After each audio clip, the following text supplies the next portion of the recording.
Negotiators are hoping to get gun reform legislation through the Senate before lawmakers go on a July 4th recess. But some key Republican senators have some reservations about the aspect of the framework.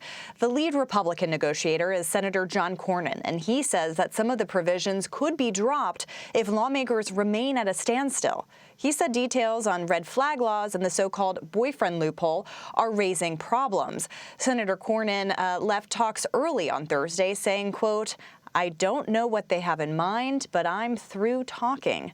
So let's bring in Democratic Congresswoman Dina Titus, who represents Nevada's 1st District. Congresswoman, good to see you. Thank you for being here. So some sticking points on the Senate side. Remains to be seen whether they can actually get a deal done. But the House did pass legislation. What's different between the House and Senate versions, and what's the same? Well, the House version was a lot stronger than the Senate version. It was already watered down considerably. For example, my provision to outlaw bump stocks was not in the Senate version. And also the age requirement for buying an automatic weapon was not in the Senate version. That's very disappointing. You know, I represent the district where the shooting took place at Mandalay Bay concert, where a person used bump stocks. I thought it was a miracle if the Senate would do anything. So even though the bill was weaker, at least it was a step forward. But there are so many arcane rules in the Senate, and people can hold up things, even one senator sometimes. Plus, they have to write the bill. The devil's in the details. And now you can already see spinning off the back, the boyfriend loophole. House passed that twice in the Violence Against Women Act, taken out by the Senate, and now they're taking that off the table for the negotiations. If they pass anything, I'll be surprised. And if they do, it'll probably be so watered down, it'll be little more than funding for mental health. And even if it is a watered down version, whatever they get to, would you commit to supporting it once it gets to the House?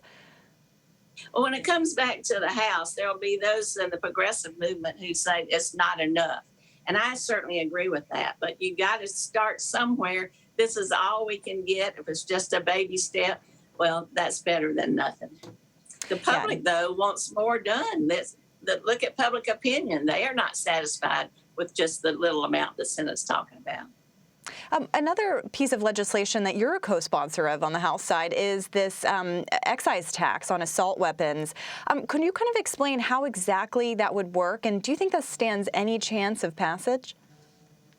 It may pass out of the House, won't pass out of the Senate, but it sends a good message. You know, it used to be illegal to buy a machine gun, an assault weapon.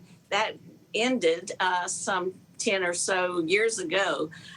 You can't seem to get that passed, even though we will probably vote on a version of that as a standalone bill in the House. But if you can't get an outlaw passed, then maybe you can just price those guns out of existence. The bill, introduced also by Don Beyer of Virginia, says there will be a $1,000 excise tax. If you buy a gun for $100, then 1,000% of an excise tax would be put on top of that. So if you can't outlaw the guns, at least you can make them hard to buy or hard to sell.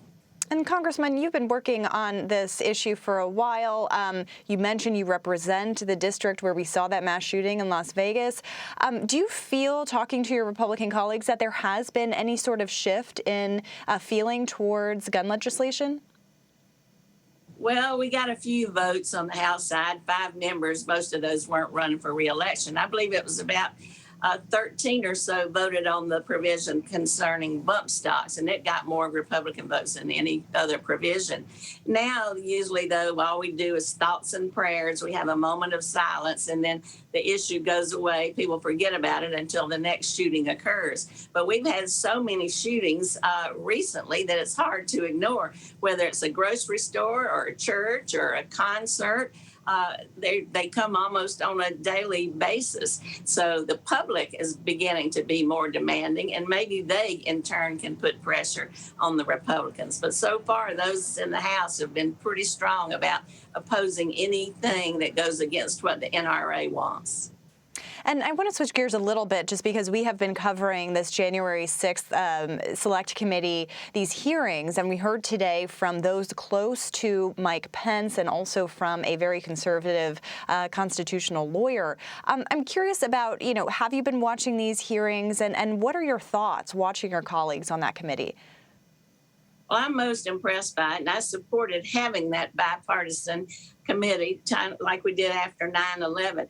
Anytime you can get members of the House to act in a nonpartisan, non-emotional way and be very disciplined about the questions they ask, it's amazing. And that's exactly what they've done. They have gradually built the case against Donald Trump. And today they used the vice president and the danger he was put in to help make the case that the president knew exactly what he was doing. He knew it was unconstitutional. He knew it was illegal. And yet he went ahead and did it against the advice of most of his own folks. And certainly more hearings to come and more information to come. Representative Dina Titus, thank you so much for your time and for being here. We appreciate it. Thank you.